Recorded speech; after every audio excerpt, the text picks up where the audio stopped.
नमस्कार साथियों। दून पाठशाला में आप सभी का बहुत बहुत स्वागत है। और आज हम इकोनॉमिक्स की घटना चक्र के तीसरे अध्याय के क्वेश्चन को देखने की कोशिश करेंगे। और इससे संबंधित जो पहला सवाल कह रहा है कि निम्नलिखित में से कौन सा भारत में सतत विकास के लक्ष्यों के कार्यान्वयन के लिए नोडल संस्था है। तो जो नीति आयोग है ये आपके जो सतत विकास के लक्ष्यों को जो कार्यान्वयन करने के लिए जो नोडल संस्था है ये आपका नीति आयोग है। इस वजह से जो सी ऑप्शन होगा आपका सही आंसर होगा। और नीति आयोग आपके योजना आयोग की जगह लाया गया था। इस वजह से सी ऑप्शन सही आंसर है। अगला सवाल कह रहा है कि सतत विकास रिपोर्ट 2023 के अनुसार भारत में कौन सी रैंक थी। तो सतत विकास जो 2023 में जो सतत विकास में जो भारत की जो रैंक थी आपकी 112 थी। इस वजह से जो बी ऑप्शन होगा ये आपका सही आंसर होगा। और ये आपको डाटा याद नहीं रखना। अभी जो 2024-25 में जो की जो रिपोर्ट आई थी उसमें देखना है कि 2024 में जो रिपोर्ट आई थी उसमें भारत की कौन सी रैंक थी। और इसमें 167 देशों में जो भारत की रैंक थी आपकी 109 थी। तो ये आपको ध्यान रखना है, ये पुराना डाटा याद नहीं रखना है। ये भी आपके 2016 का क्वेश्चन पूछा गया कि 2016 में सुस्थिर विकास लक्ष्य सूचकांक में कौन सा स्थान था भारत का। तो 2016 में आपके जो सुस्थिर विकास लक्ष्य सूचकांक में भारत का स्थान था आपका 110वां स्थान था। इस वजह से जो ये ऑप्शन होगा ये आपका सही आंसर होगा। और ये भी आपको याद नहीं रखना, आपको नया डाटा याद रखना जो 2025 का होगा। 2025 में आपके जो 61 देशों की सूची में जो भारत को जो सतत विकास लक्ष्य सूचकांक में आपके 99वां स्थान दिया गया है। और पहले स्थान पर आपका फिनलैंड है, दूसरे स्थान पर आपका स्वीडन है, तीसरे नंबर की जो रैंक है आपके डेनमार्क है। और सतत विकास सूचकांक 2024 में भारत की जो रैंक थी आपकी 109 थी। तो 2025 में तो हमारी सतत विकास सूचकांक में आपकी 99 रैंक है। और 2024 में जो रैंक थी आपकी 109 थी। ये ध्यान रखना। अगला सवाल कह रहा है कि अगला सवाल कह रहा है कि सतत विकास लक्ष्य 2017 में सूचकांक में भारत का कौन सा स्थान था। तो 2017 में भारत का जो स्थान था आपका 116 था। और आपको कौन सा याद रखना, तो आपको 2025 का ध्यान रखना। और क्योंकि 2025 में हमारा जो रैंक है ये आपकी 99 है। अगला सवाल कह रहा है कि नीति आयोग द्वारा दिसंबर 2019 में जारी सतत विकास लक्ष्य भारत सूचकांक 2019-20 में जारी रिपोर्ट के अनुसार उत्तर प्रदेश को किस के कैटेगरी में रखा गया था। तो 2019 में जो नीति आयोग की जो रिपोर्ट जारी की गई थी इसमें सतत विकास लक्ष्य में जो उत्तर प्रदेश को जो रखा गया था या आपका अच्छा प्रदर्शन या परफॉर्मर कैटेगरी में रखा गया था। इस वजह से जो बी ऑप्शन होगा यह आपका सही आंसर होगा।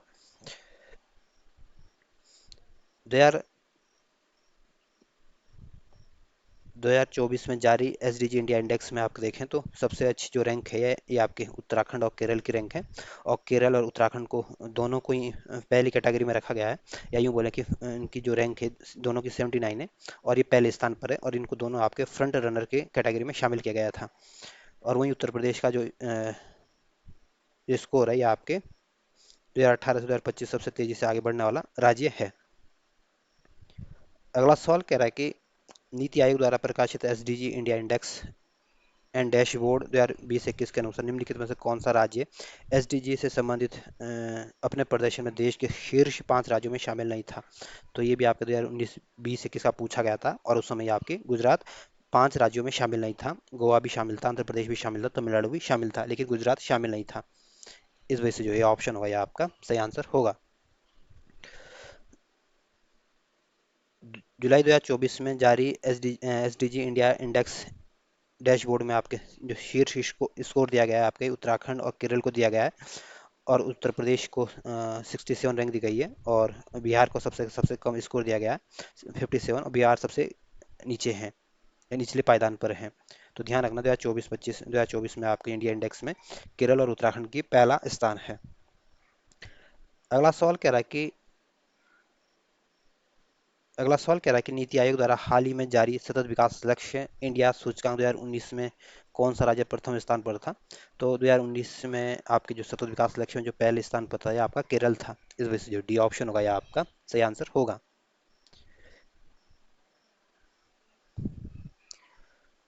और 2024-25 में जो पहली रैंक में रखा गया है आपको उत्तराखंड और केरल को रखा गया और इनका स्कोर आपके 79 है। जबकि सबसे कम स्कोर आपका बिहार का है।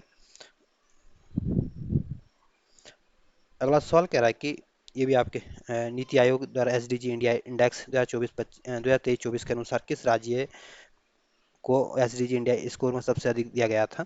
तो ये आपके 2023-24 में जो सबसे अच्छा स्कोर दिया गया था ये आपको उत्तराखंड और केरल को दिया गया था। इस वजह से जो बी ऑप्शन होगा ये आपका सही आंसर होगा। नीति आयोग के एसडीजी इंडिया इंडेक्स 2023-24 के अनुसार केरल और उत्तराखंड दोनों को संयुक्त रूप से सर्वाधिक एसडीजी स्कोर दिया गया है। और इसके बाद तमिलनाडु को 78 अंक के साथ और गोवा और हिमाचल प्रदेश को 77 अंक के साथ प्रदर्शित किया गया है। अगला सवाल कह रहा है कि निम्नलिखित में से कौन सा राज्य भारत के धारणीय विकास लक्ष्य सूचकांक 2019-20 के शीर्ष 5 राज्यों में शामिल नहीं था। तो ये सवाल पहले आ गया था, तो ये आपका इसका आंसर गुजरात था। बस आपको ये देखना कि S D G India index and dashboard 2023-24 में जो पहली रैंक दी गई है, ये आपको उत्तराखंड और केरल को दी गई है और इनका स्कोर आपका 79 है। कुछ क्वेश्चन बार बार रिपीट होते हैं। अगला सवाल कह रहा है कि नीति आयोग ने प्रत्येक राज्य और संघ शासित क्षेत्र के लिए समेकित सूचकांक का विकास किया है, जो प्रत्येक संधारणीय विकास के लक्ष्यों की ओर होने वाली प्रगति का संकलित करता है और राज्यों को प्राप्तकर्ता, अग्रणी, निष्पादक और आकांक्षी में वर्गीकृत करता है। इसमें इस समेकित सूचकांक के आधार पर निम्न में से कौन सा एक अग्रणी राज्य नहीं है। तो इसमें स्टार बना हुआ है क्योंकि इसमें ये नहीं दिया गया कि ये किस साल की नीति आयोग के द्वारा जो ये एसडीजी इंडिया इंडेक्स है, 21 साल की बात की जा रही है, इसलिए ये इसमें स्टार बना हुआ है क्योंकि हमें ये नहीं बता सकता कि किस साल का ये डाटा बताया गया है, इसमें वर्ष का उल्लेख नहीं किया गया है, इसलिए इसमें स्टार बना हुआ है।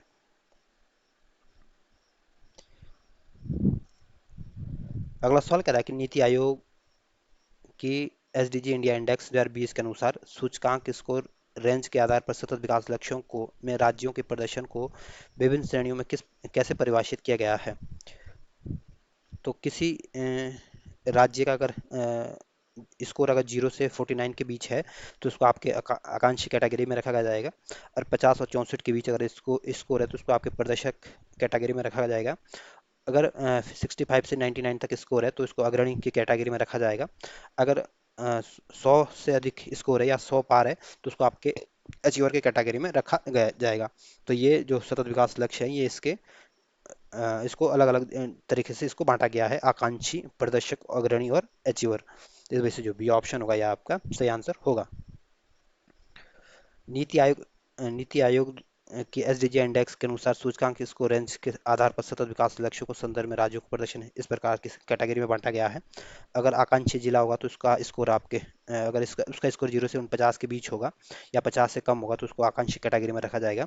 50 से 64 के बीच होगा तो उसको आपके परफॉर्मर की कैटेगरी में रखा जाएगा।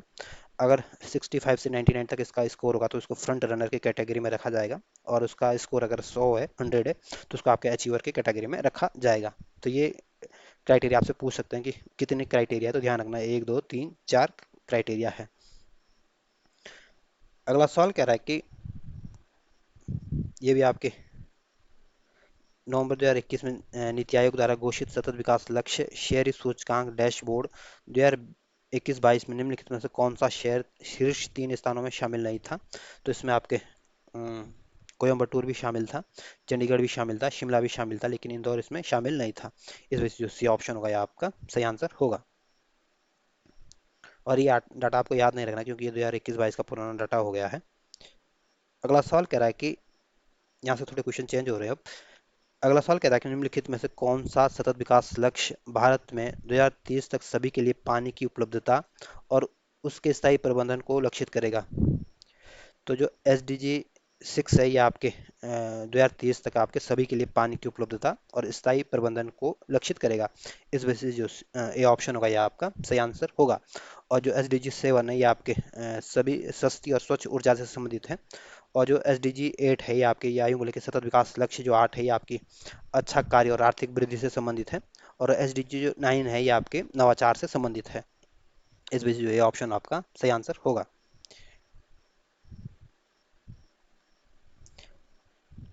अगला क्वेश्चन कह रहा है कि S D G India index 2018 के अनुसार S D G 1, S D G 2, S D G 9 को क्रमशः दर्शाते हैं। तो जो एस डी जी 9 है, ये आपके गरीबी से संबंधित है, यानी यूँ बोले कि जो एस डी जी 1 है, ये आपके कोई भी गरीब नहीं रहना चाहिए, गरीबी को समाप्त करना है। जो एस डी जी सेकेंड है, ये आपके भुखमरी को समाप्त करने से संबंधित है, या कोई भुखमरी नहीं रहनी चाहिए। और जो एस डी जी 9 है, ये आपके उद्योग, नवाचार और बुनियादी ढांचे से संबंधित है। तो एस डी जी 1 का संबंध आपके गरीबी से है, एस डी जी 2 का संबंध आपके भुखमरी से है, और एस डी जी 9 का संबंध आपके उद्योग, नवाचार और बुनियादी ढांचे से है। इस वजह से जो ए ऑप्शन होगा यह आपका सही आंसर होगा। जो एस डी जी वन है ये आपके गरीब उन्मूलन या नो पॉवर्टी से है।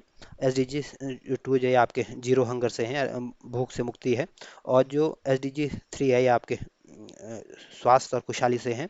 एस डी जी फोर जो है ये आपके क्वालिटी एजुकेशन से हैं। एस डी जी फाइव जो है ये आपके जेंडर इक्वलिटी से हैं। और एस डी जी सिक्स जो है ये आपके क्लीन वाटर एंड सैनिटेशन से हैं। और एस डी जी सेवन जो है आपके स्वस्थ सस्ती और स्वच्छ ऊर्जा से हैं। और एस डी जी एट जो है ये आपका अच्छा कार्य और आर्थिक विकास से संबंधित है। और एस डी जी नाइन जो है ये आपके उद्योग नवाचार और बुनियादी ढांचे से संबंधित है। और एस डी जी टेन जो का जो संबंध है ये आपके असमानताओं में कमी लाने से है। और एस डी जी इलेवन का संबंध आपके सतत शेयर और समुदाय से संबंधित है। और एस डी जी ट्वेल्व जो संबंध है आपके जिम्मेदार उपभोग और उत्पादन से संबंधित है। और एस डी जी थर्टीन जो है आपके जलवायु के अनुकूल कार्रवाई से या क्लाइमेट एक्शन से है। और एस डी जी फोर्टीन का संबंध आपके जलीय जीवन से है। और एस डी जी फिफ्टीन का संबंध आपके भूमि पर जीवन से या लाइफ ऑन लैंड से संबंधित है। और एस डी जी सिक्सटीन का संबंध आपकी शांति न्याय और मजबूत संस्थाओं से संबंधित है। और एस डी जी सेवन जो है आपके यूएनओ के संदर्भ में उपयुक्त सभी 17 सतत विकास लक्ष्य इसमें शामिल है। तो ये आपके सतत विकास के 17 लक्ष्य हैं, इसको आप अच्छे से ध्यान रख लेना। कभी भी आपसे कोई भी लक्ष्य आपसे पूछा जा सकता है। ये भी इसमें दो सूचियां दी गई है और इसमें एक तरफ लक्ष्य दिए गए हैं, दूसरी तरफ इनके कौन सा लक्ष्य किस एसडीजी में आता है, तो ये आपको सही सुमेलित करना है। तो जो एसडीजी वन है गरीबी के ये आपके गरीबी के सभी रूपों को समाप्त करना है। और जो एस डी जी थ्री है ये आपके स्वास्थ्य या कल्याण से संबंधित है, या यूँ बोले कि हेल्थ से संबंधित है। और जो एस डी जी फोर है ये आपके गुणवत्तापूर्ण शिक्षा से या क्वालिटी एजुकेशन से संबंधित है। और एस डी जी सिक्स का संबंध आपके स्वच्छ जल और स्वच्छता से संबंधित है। तो इस तरह से आप इसको अगर सजाने की कोशिश करोगे तो जो बी ऑप्शन होगा ये आपका सही आंसर होगा। लक्ष्य एस डी जी वन जो है ये आपकी गरीबी को समाप्त करने से संबंधित है। एस डी जी थ्री का संबंध आपके स्वच्छ हेल्थ से संबंधित स्वास्थ्य से संबंधित है। और एस डी जी फोर का संबंध आपके क्वालिटी एजुकेशन से संबंधित है। और एस डी जी सिक्स का संबंध आपके स्वच्छ जल और स्वच्छता से संबंधित है। ये भी आपके एक तरफ सतत विकास लक्ष्य दिए गए, दूसरे उनकी से संबंधित है। तो जो एस डी जी टेन है ये आपके जो 10वें नंबर का जो सतत विकास लक्ष्य है आपके असमानताओं में कमी लाने से है।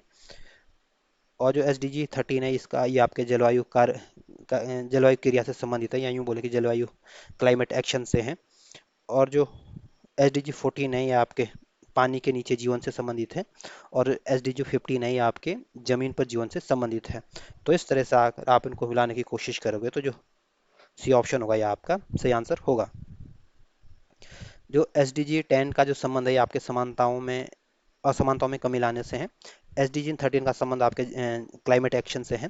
एस डी जी फोर्टीन का संबंध आपके जलीय जीवन से है। और एस डी जी फिफ्टीन का संबंध आपके जमीन पर जीवन से संबंधित है।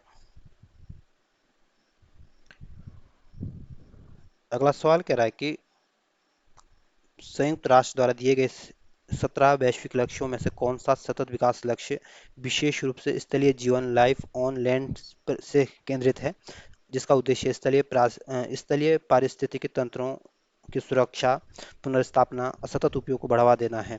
तो ये आपके एस डी जी 15 से संबंधित है। इस वजह से जो सी ऑप्शन होगा यह आपका सही आंसर होगा।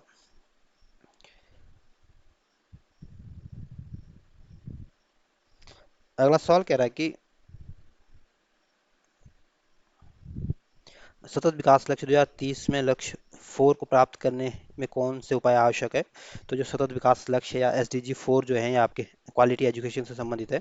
तो अगर शिक्षा को निशुल्क और अनिवार्य बनाया जाए तो ये आपके जो S D G four target को पूरा करने का प्रयास करेगा, उसके लिए आवश्यक है। और स्कूल में बुनियादी ढांचे में अगर सुधार या डिजिटल परिवर्तन को अगर अपनाया जाता है या उसको बढ़ावा दिया जाता है तो भी आपके एस डी जी फोर के लिए ये आवश्यक उपाय माना जा सकता है। तो इसमें पहला दूसरा कथन ठीक है। कृषि कार्यक्रमों का विस्तार इसका एस डी जी फोर से कोई रिलेशन नहीं है। प्रौद्योगिकी में निवेश में वृद्धि भी आपके एस डी जी फोर से कोई इसका कनेक्शन नहीं है। इस वजह से जो ये ऑप्शन होगा यह आपका सही आंसर होगा।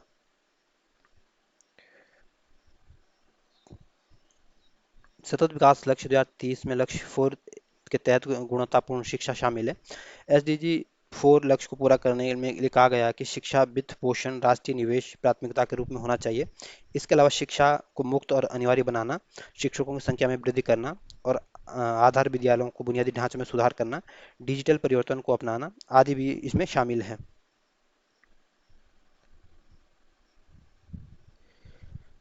अगला सवाल कह रहा है कि आपके संधारणीय विकास के संदर्भ में पूछा गया है और आपको बताना है कि इसमें कौन कौन से कथन सही है। पहला कथन कह रहा है कि वैश्विक सूचक संरचना तथा राष्ट्रीय सांख्यिकीय व्यवस्थाओं द्वारा प्रस्तुत एक क्षेत्रीय आधार पर संकलित सूचना के आधार पर संयुक्त राष्ट्र महासचिव एक वार्षिक संधारणीय विकास लक्ष्य रिपोर्ट प्रस्तुत करता है। तो पहला कथन बिल्कुल ठीक है। जो संधारणीय विकास लक्ष्य की जो रिपोर्ट जारी की जाती है आपके संयुक्त राष्ट्र महासचिव के द्वारा वार्षिक रूप से जारी की जाती है। तो पहला कथन तो बिल्कुल ठीक है। दूसरा कथन कह रहा है कि वैश्विक संधारणीय विकास रिपोर्ट हर तिमाही संयुक्त राष्ट्र महासभा के चतुर्वार्षिक संधारणीय विकास लक्ष्यों के विषयों को पुनरावलोकन हेतु प्रस्तुत की जाती है। तो दूसरा कथन गलत है। ये जो रिपोर्ट है ये आपके हर 4 साल के अंतराल में जारी की जाती है, ना कि आपके हर तिमाही में। इस वजह से दूसरा कथन गलत है। तो पहला कथन ठीक है, दूसरा कथन गलत है। इस वजह से जो ये ऑप्शन होगा, या आपका सही आंसर होगा। अगला सवाल कह रहा है कि समृद्धि की सीमा या लिमिट टू ग्रोथ की अवधारणा का प्रतिपादन किसके द्वारा किया गया था। तो लिमिट ऑफ ग्रोथ की जो सीमा का जो का प्रतिपादन किया गया था, यहाँ पे क्लब ऑफ रोम के द्वारा किया गया था। इस वजह से जो ये ऑप्शन होगा, ये आपका सही आंसर होगा। 1968 में 10 देशों के 30 व्यक्तियों के एक समूह, जिसमें वैज्ञानिक, शिक्षक, अर्थशास्त्री, मानववादी तथा प्रशासक आदि शामिल थे, रोम के एकेडमिया डी लिंसी की एक बैठक हुई थी। इस बैठक में ही क्लब ऑफ रोम का विकास हुआ था। इस क्लब में ऑफ रोम के द्वारा ही द लिमिट्स टू ग्रोथ का प्रतिपादन किया गया था। अगला सवाल कह रहा है कि मिडोज 1972 के अनुसार विश्व जनसंख्या, औद्योगिकरण, प्रदूषण, खाद्यान्न उत्पादन तथा संसाधन अपक्षय में यदि वर्तमान प्रवृत्तियां अपरिवर्तित बनी रहती है तो हमारे ग्रह पर समृद्धि की सीमाएं आ जाएगी, अगले कितने सालों में। तो ये जो मिडोज के अनुसार माना जाता है कि हमारे जो 100 साल के अंतर्गत अगर इस तरह से हमारी जो प्रवृत्तियां चलती रही है, अगर अपरिवर्तित नहीं हुई, तो 100 वर्षों में ये इसकी समृद्धि परिसीमाएं आ जाएगी। इस वजह से जो बी ऑप्शन होगा, ये आपका सही आंसर होगा। 1972 में प्रकाशित लिमिट टू ग्रोथ पुस्तक के लेखकों में से एक मिडोज के अनुसार विश्व जनसंख्या प्रवृत्ति, औद्योगिकरण, प्रदूषण आदि की वर्तमान प्रवृत्तियों को यथावत जारी रहने पर अगले 100 वर्षों में समृद्धि की परिसीमा आ जाएगी। इसमें भूख और आर्थिक तथा सामाजिक जोखिमों में वृद्धि होगी। और मिडोज महोदय द्वारा 2004 में इस सीमा को घटाकर 30 वर्ष कर दिया गया है। अगला सवाल कह रहा है कि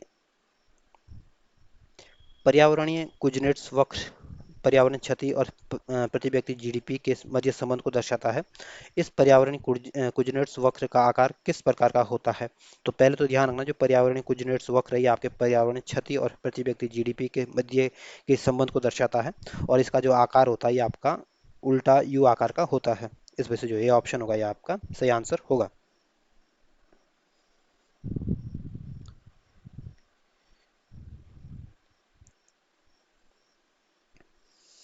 पर्यावरणिक कुजनेट्स वक्र जो है पर्यावरणिक निम्नीकरण तथा प्रति व्यक्ति के मध्य संबंध को प्रदर्शित करता है। आर्थिक समृद्धि के प्रारंभिक चरणों में प्रदूषण, पर्यावरण पर अन्य मानवीय प्रभाव में वृद्धि हुई है, लेकिन आर्थिक समृद्धि के एक स्तर में के पश्चात यह प्रवृत्ति उलट गई है। उच्च आय स्तरों पर आर्थिक समृद्धि से पर्यावरण में सुधार प्रदर्शित हुआ है। इसका अर्थ यह है कि पर्यावरण प्रभाव और प्रति व्यक्ति उत्सर्जन प्रति व्यक्ति का जीडीपी का उल्टा यू आकार का फलन है। इसमें भी कथन कारण वाला दिया गया है। कथन कह रहा है कि सतत विकास पर्यावरण को नुकसान पहुंचाए बिना होना चाहिए तथा वर्तमान के विकास की भविष्य की पीढ़ियों को जरूरतों के साथ समझौता नहीं करना चाहिए। तो कथन बिल्कुल ठीक है। जो सतत विकास होता है ये आपके वर्तमान की विकास को ध्यान में रखते हुए, वर्तमान की आवश्यकताओं को, जरूरतों को ध्यान में रखते हुए, भविष्य की पीढ़ियों को ध्यान में रखते हुए इसका विकास करना चाहिए। इसको ही सतत विकास कहते हैं। कारण कह रहा है कि एजेंडा 21 विश्व के नेताओं द्वारा वर्ष 1992 में हस्ताक्षर किए गए थे। तो कारण गलत है। जो एजेंडा 21 था ये आपके 1992 में आया था, रियो डी जेनेरियो में, और इसमें 1992 में सिग्नेचर करे गए थे, ना कि आपके 1995 में। इस वजह से कारण गलत है। तो इसमें तो कथन तो सही है और कारण गलत है। तो इस वजह से जो सी ऑप्शन होगा, या आपका सही आंसर होगा। अगला सवाल है इस ये अगला सवाल भी आपके कथन और कारण वाला कथन कह रहा है कि सतत विकास लक्ष्यों की वैश्विक सफलता के लिए भारत की सफलता महत्वपूर्ण है। तो कथन बिल्कुल ठीक है। अगर सतत विकास लक्ष्यों को प्राप्त करना है तो वैश्विक सफलता के लिए अगर भारत अगर सफल होता है इसमें, तो इसका असर पूरे विश्व में देखने को मिलेगा, क्योंकि हम बहुत बड़ी हमारी हिंदुस्तान की बहुत बड़ी आबादी है, क्योंकि पूरे विश्व की कुल आबादी का 18% हमारा हिस्सेदारी है। तो अगर किसी भी तरह का टारगेट अगर हम पूरा करते हैं तो उसका असर पूरे विश्व में देखने को मिलता है। तो कथन तो बिल्कुल ठीक है। कारण कह रहा है कि भारत विश्व की कुल जनसंख्या का लगभग चौथा हिस्सा निवास करता है। तो कारण बिल्कुल ठीक है। जो भारत में जो कुल जनसंख्या है, ये लगभग विश्व के छठा हिस्सा के पर निवास करती है। तो कथन भी ठीक है, कारण भी ठीक है, और एक दूसरे की व्याख्या भी कर पा रहा है। तो इस वजह से जो डी ऑप्शन होगा, यह आपका सही आंसर होगा। अगला सवाल है, यूं बोले कि सतत विकास लक्ष्य एसडी जो है, इसको वैश्विक समष्टि के उद्देश्य से देखें तो इसका जो अधिकांश सूचक है, जैसे आपकी गरीबी, भुखमरी, स्वास्थ्य, ऊर्जा, स्वच्छता, जनसंख्या पर आधारित हैं। और जनसंख्या जो है भारत में बहुत ज़्यादा आबादी है। किसी भी बड़ी जनसंख्या के आधार पर देश की प्रगति सीधे सीधे वैश्विक प्रगति पर बड़ा हिस्सा निर्धारित करती है।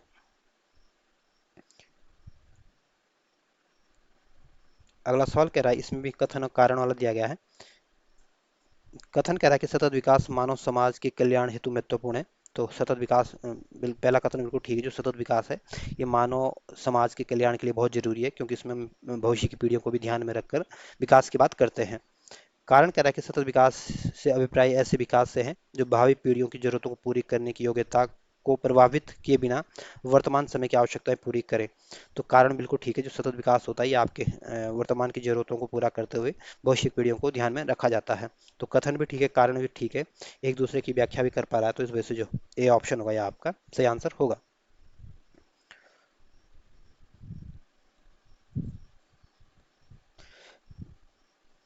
अगला सवाल क्या, ये भी कथन कारण वाला कथन कह रहा है कि सतत विकास की धारणा बर्टलैंड रिपोर्ट द्वारा लोकप्रिय बनाया गया था। तो कथन बिल्कुल ठीक है। जो सतत विकास की धारणा थी, आपके बर्टलैंड रिपोर्ट के द्वारा इसको लोकप्रिय बनाया गया था, और ये रिपोर्ट आपकी 1987 में आई थी। इस वजह से पहला कथन तो ठीक है।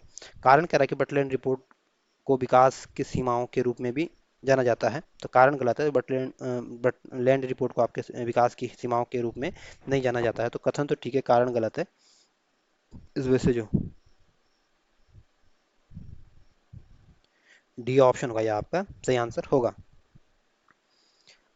सतत विकास की अवधारणा का प्रारंभ वैज्ञानिक रचेल रचेल कार्सन की किताब आपके साइलेंट स्प्रिंग तथा जीव वैज्ञानिक पॉल आर एरलिच की पुस्तक द पॉपुलेशन बम से हुआ है। लेकिन इस अवधारणा का जो वास्तविक रूप से विकास हुआ, ये आपके 1987 के जो बर्टलैंड कमीशन आया था, उसकी जो रिपोर्ट थी, हमारा साझा भविष्य या ओवर कॉमन फ्यूचर, इसमें ये प्रकाशित हुआ था। और समृद्धि की सीमाओं, विकास की सीमाओं, जो द लिमिट ऑफ ग्रोथ का जो प्रतिपादन किया था, ये आपके क्लब ऑफ रोम में द्वारा प्रतिपादित किया गया था। इसलिए कारण गलत है। अगला क्वेश्चन कह रहा है कि सतत विकास शब्द अस्तित्व में आया था। तो सतत विकास शब्द जो अस्तित्व में आया था, ये आपके 1980 में आया था। इस वजह से जो ये ऑप्शन होगा, ये आपका सही आंसर होगा। सतत विकास की अवधारणा बढ़ती पर्यावरण समस्याओं, जो गरीबी और असमानता के साथ आपके सामाजिक आर्थिक मुद्दों, मानवता के लिए स्वास्थ्य, भविष्य के बारे में चिंताओं के मध्य वैश्विक संबंधों को बढ़ती जागरूकता का परिणाम है। सतत विकास का मतलब है कि विकास ऐसे हैं जो भावी पीढ़ियों की जरूरतों को पूरा करने की योग्यता को प्रभावित किए बिना वर्तमान की आवश्यकता को पूरी करें। और सतत विकास शब्द पहली बार आपके 1980 में आपके अंतर्राष्ट्रीय दस्तावेज वर्ल्ड कंजर्वेशन स्ट्रेटेजी में पाया गया था, जिसे आपके international union for conservation of nature and natural resources द्वारा आपके वर्ल्ड वाइड फंड के समर्थन से प्रकाशित कराया गया था।